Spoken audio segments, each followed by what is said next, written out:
Hello friends, welcome to Satish study point. दोस्तों, इस video में मैं आपको बताने वाला हूँ रीजनिंग के टॉप 7 क्वेश्चंस के बारे में जो पेपर में बार बार पूछे जाते हैं। दोस्तों, इस प्रकार के प्रश्न सभी परीक्षाओं के लिए बहुत ही महत्वपूर्ण हैं। अगर आप किसी भी गवर्नमेंट एग्ज़ाम की तैयारी कर रहे हैं तो ऐसे प्रश्न आपके पेपर में हमेशा देखने को मिलते हैं।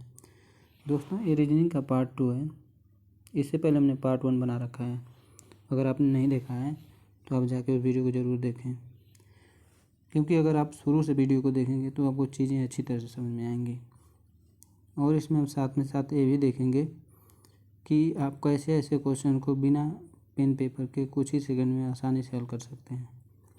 तो चलिए वीडियो शुरू करते हैं।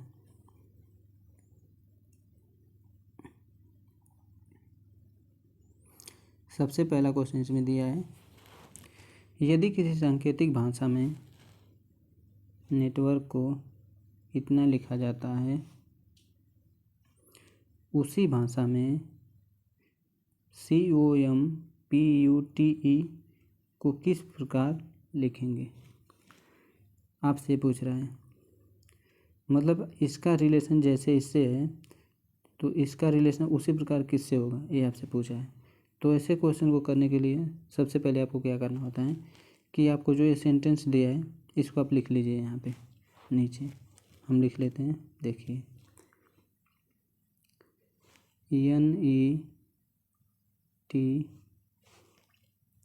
NETWORK।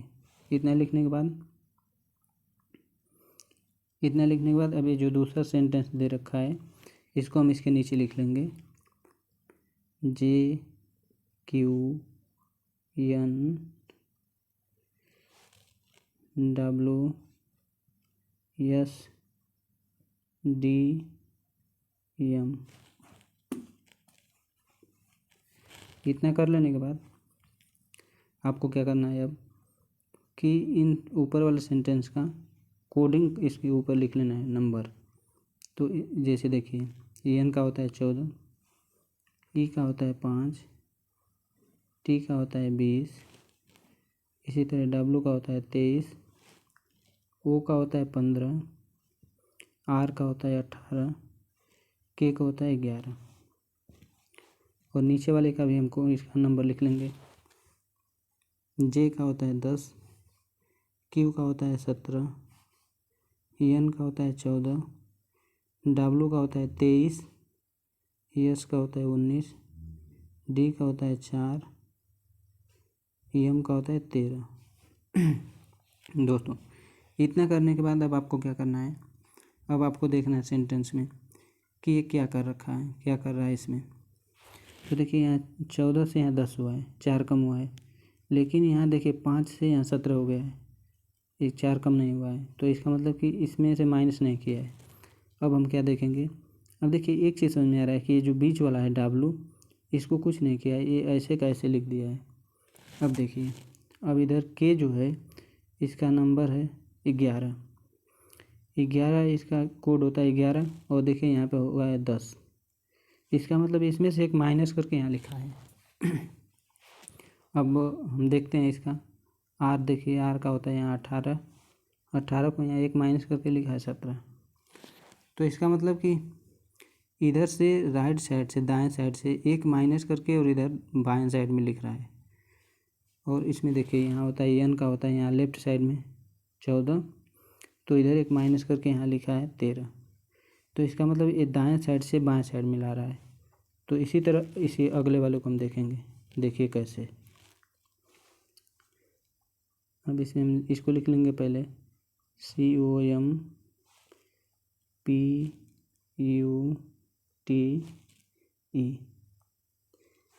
अब इसका हम कोड इसके ऊपर लिख लेंगे, जैसे C का होता है 3, O का होता है 15, M का होता है 13, P का होता है 16, U का होता है 21, T का होता है 20, E का होता है 5।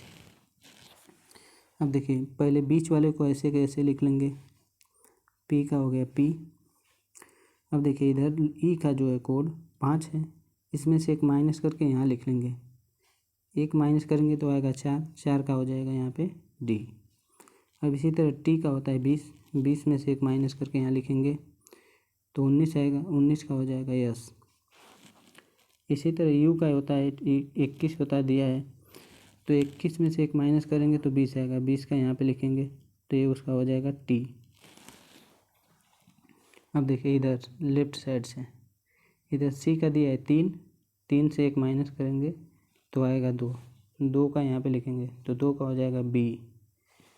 इसी तरह सी का ये ओ का होता है 15, तो 15 से एक माइनस करेंगे तो आएगा 14, 14 को यहाँ लिख लेंगे।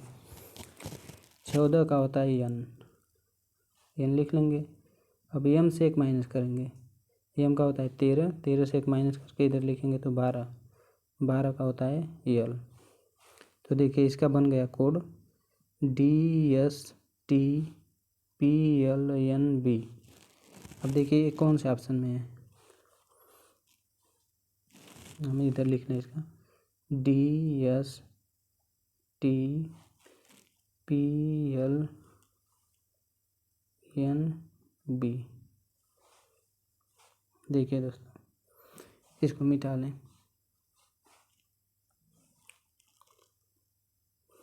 देखिए इसको मिटा के दिखा देते हैं एक बार।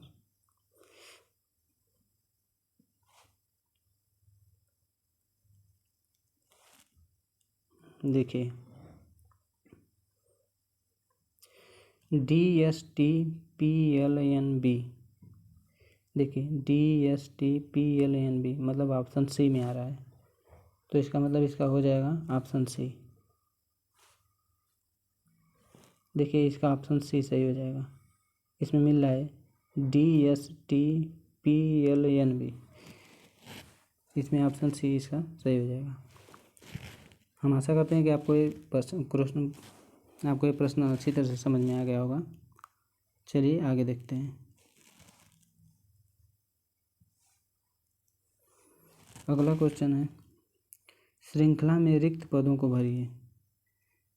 दिया है 3, 7, 23, 95 और उसके आगे पूछा है क्या होगा। दोस्तों ऐसे प्रश्न को पहले हम सीरीज को ध्यान से देखेंगे। पहले इसमें दिया है 3, 3 से हुआ है 7, 7 से हुआ है 23। इसका मतलब कि यहाँ से गुणा कुछ हो रहा है तभी आगे बढ़ रहा है इस तरह। तो अब हम देखेंगे कि 3 में से हम कौन सी संख्या का गुणा करें कि 7 मिले। तो 2 का गुणा करेंगे आएगा 6, 6 में अगर हमें एक जोड़ दे रहे हैं तो ये आ जाएगा 7। अब देखिए इसी तरह अगर 7 में अगर गुणा करें हम किसका कि 21 के पास पहुंच जाएं 23 के, तो 23 के पास पहुंचने के लिए 7 में 3 का हम मल्टीप्लाई करना पड़ेगा, 21 आएगा। 21 में तो अगर 2 हम ऐड कर रहे हैं तो ये हो जाएगा 23। इसी तरह 23 में ऐसी कौन सी संख्या का हम मल्टीप्लाई करें कि 95 के पास पहुँचे। तो 4 का, देखिए 4 3 12, 2 हो जाएगा हासिल 1, 4 दूना के 8 1 9, 92 हो गया। 92 में अगर हम 3 ऐड कर दें तो ये हो जाएगा 95। इसी तरह हम 95 में 5 का मल्टीप्लाई करें तो कितना आएगा, 5 5 25 को 5 हासिल 2, 5 9 45, 2 47, 47 हो गया। इसमें हमने 4 ऐड किए, इसमें हमने 3 ऐड किया था, इसमें हम 4 ऐड करेंगे तो 475 में अगर हम 4 ऐड करेंगे तो ये आ जाएगा 479, जो कि ऑप्शन नंबर सी में दिया हुआ है। तो इसका सही उत्तर हो जाएगा ऑप्शन सी 479। चलिए अगला क्वेश्चन देखते हैं।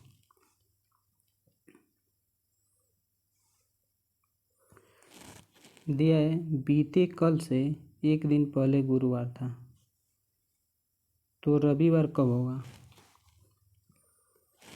देखिए ऐसे प्रश्न को हल करने के लिए फ्रेंड्स सबसे पहले आपको क्या करना होता है, आप आज का दिन पहले देखिए। अगर आप यहाँ पे हैं आज तो कह रहा है बीते कल से, बीता हुआ कल कहाँ होगा, एक दिन पीछे यहाँ आएगा। बीते कल से एक दिन पहले और कहाँ है तो बीते कल से एक दिन पहले मतलब यहाँ पे आएगा। इस दिन क्या कहा है, गुरुवार है। अगर यहाँ पे अगर गुरुवार है तो यहाँ पे आ जाएगा शुक्रवार। तो इसका मतलब आज का दिन हो जाएगा शनिवार। और क्या कहा है, रविवार कब होगा, रविवार होने के लिए आज से अगला दिन जो आएगा वो क्या हो जाएगा, ये हो जाएगा रविवार। तो देखिए ऑप्शन में देखिए, आज तो नहीं होगा, शनिवार होगा। आने वाला कल ऑप्शन सी में जो दिया है ये इसका सही आंसर हो जाएगा। आने वाला कल जो होगा वो रविवार होगा। हमें उम्मीद है कि आपको कोई क्वेश्चन समझ में आ गया होगा। चलिए फ्रेंड्स अगला क्वेश्चन देखते हैं।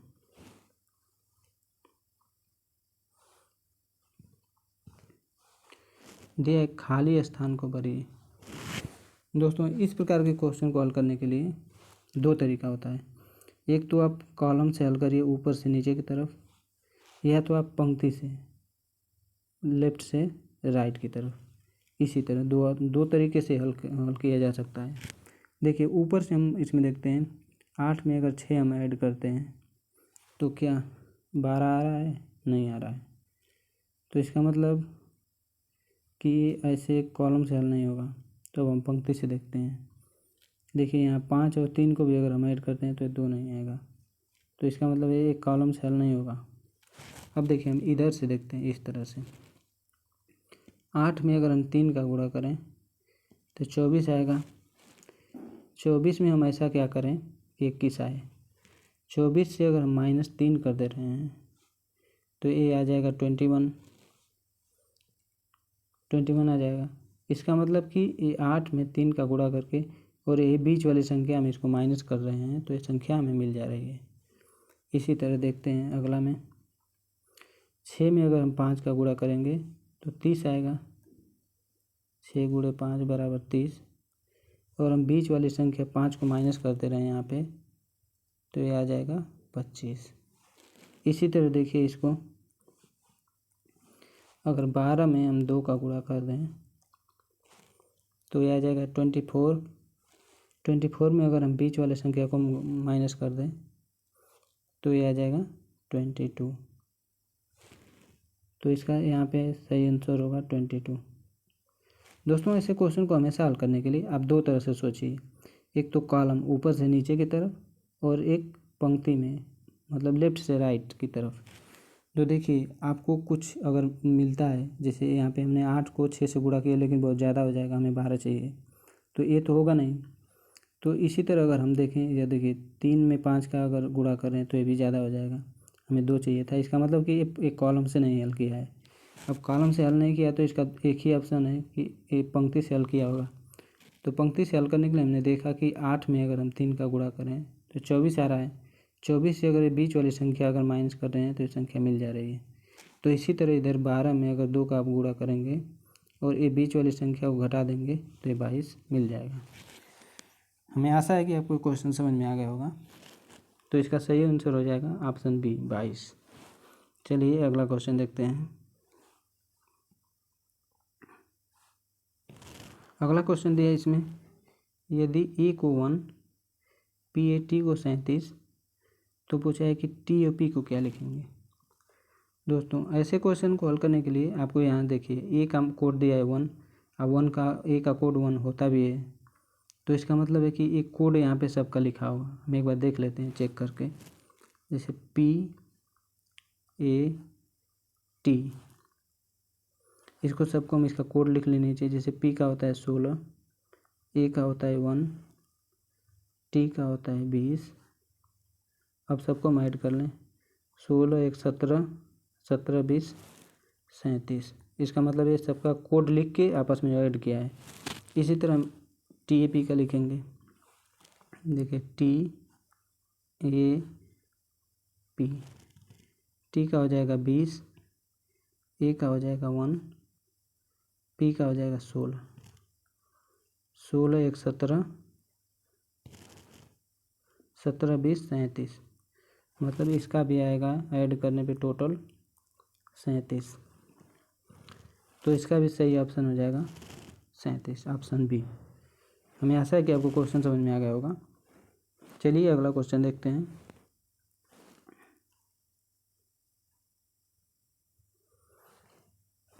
दिया है, यदि सूर्य को चंद्रमा, चंद्रमा को पृथ्वी, पृथ्वी को आकाश, आकाश को तारा, तारा को सूर्य कहा जाए तो पंछी कहाँ उड़ते हैं? आपसे ये पूछा है। तो दोस्तों ऐसे प्रश्न को हल करने के लिए आप पहले सोचिए कि रियल में जो चीज़ होता है उसको क्या कहा है। जैसे इसमें ये कहा है कि पंछी कहाँ उड़ते हैं, तो पक्षी हम जानते हैं कि पक्षी आकाश में उड़ते हैं, आकाश में। तो देखिए अब हम इसमें ये देखेंगे कि आकाश को क्या कहा है। आकाश से जो अगला वाला दिया होगा वही इसका आंसर होता है। जैसे देखिए इसमें कहा है आकाश को तारा कहते हैं, तो आकाश का जो जिसको आगे वाला बोला होगा वही इसका आंसर हो जाता है। देखिए इसमें आप ये भी कहेंगे कि पृथ्वी को भी तो आकाश कहा है, लेकिन पृथ्वी को कहा है मतलब आकाश से शुरू होके जहाँ पे आगे जाता है उसको हम लेते हैं हमेशा। जैसे यहाँ आकाश से शुरू होके आगे वाले पे जो जाएगा वो वही आंसर होता है इसका। तो इसका सही आंसर हो जाएगा तारा, क्योंकि आकाश को इसने तारा कहा है। तो इसका ऑप्शन ए सही हो जाएगा, तारा। चलिए अगला क्वेश्चन देखते हैं। इसमें दिया है कि MEDIOCERE में कितने ऐसे युग्म हैं जिनके बीच उतने ही अक्षर हैं जितने अंग्रेजी वर्णमाला में होते हैं? दोस्तों इस तरह के प्रश्न को हल करने के लिए आपको सबसे पहले एक चीज़ ध्यान देना पड़ता है। देखिए हम आपको एग्जाम्पल पे बताते हैं कि अगर मैं आपसे कहूँ AP, देखिए मैं आपको बताता हूँ AFPD।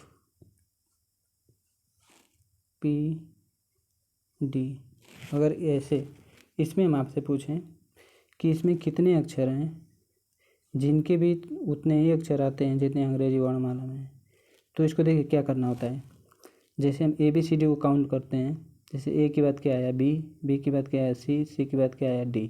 तो देखिए D आ रहा है चौथे नंबर पे, मतलब 1 पे आता है 1, 4 पे आ रहा है D। तो इसका मतलब हमें कितने युग मिले? 1 मिला। देखिए यहाँ पे तो B है नहीं, यहाँ पे C भी नहीं है, लेकिन यहाँ पे D है, तो इसका मतलब 1 मिल गया। अब देखिए आपको ऐसे करने के बाद अब आपको एक बार पीछे भी जाना होता है, पीछे की तरफ। तो देखिए D से अगर हम फिर काउंट करेंगे, देखिए यहाँ आगे हमने एक बार A से कर लिया काउंट, हमें 1 मिल गया D। अब देखिए F से देखेंगे फिर दूसरे पे, जैसे F के बाद क्या आता है? G आता है, G यहाँ नहीं है। G के बाद I, G के बाद H आता है, H भी नहीं है यहाँ, तो इसका मतलब A नहीं है। फिर P को देखेंगे, P के बाद क्या आता है? Q नहीं है, तो इसका मतलब आगे से केवल 1 ही मिला, वो A से D मिला 1, तो हमें 1 लिख लिया यहाँ पे। अब देखिए अब इसी तरह हम एक बार पीछे से आगे की तरफ जाएंगे। जैसे देखिए यहाँ D है, D का होता है 4, तो देखिए D के बाद क्या आएगा? E आएगा, E के बाद क्या आएगा? F आएगा। यहाँ पे F मिल रहा है, तो इसका मतलब कि इससे इनके बीच उतने ही अक्षर हैं जितने अंग्रेजी वर्णमाला में हैं। D और F के बीच एक अक्षर होता है, तो यहाँ पे एक और मिल गया F, तो इसका मतलब एक और हम ऐड कर लिए इसमें। और देखिए F के बाद क्या आता है? G आता है, G यहाँ पे नहीं है। अब देखिए P से फिर देखेंगे, P से Q R नहीं आ रहा है कोई। इसी तरह F से क्या आएगा? G, A भी नहीं आ रहा है, तो इसका मतलब 2 हमें ऐसे युग मिले जिनके बीच उतने ही अक्षर हैं जितने अंग्रेजी वर्णमाला में हैं, तो इसका सही आंसर हो जाएगा 2। दोस्तों देखिए पहले फिर से हम आपको समझा देते हैं इसमें। देखिए अब देखिए इसको निकालेंगे, MEDIOCERE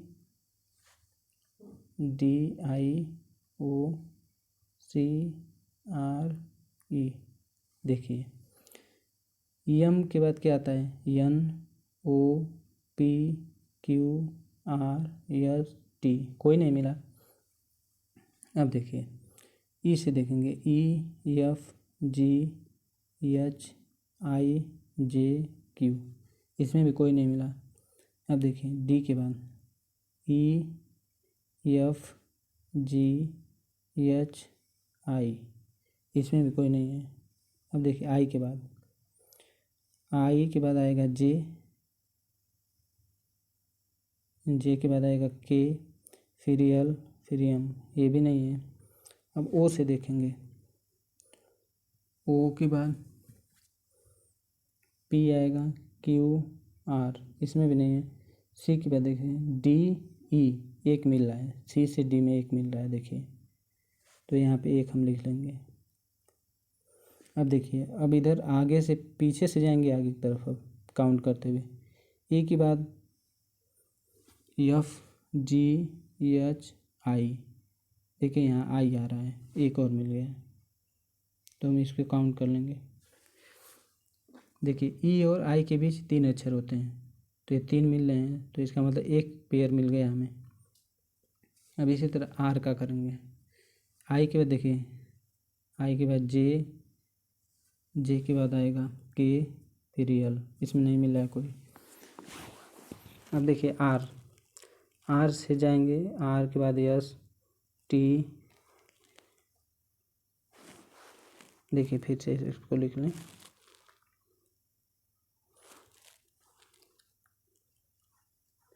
MEDI, MEDIOCRE,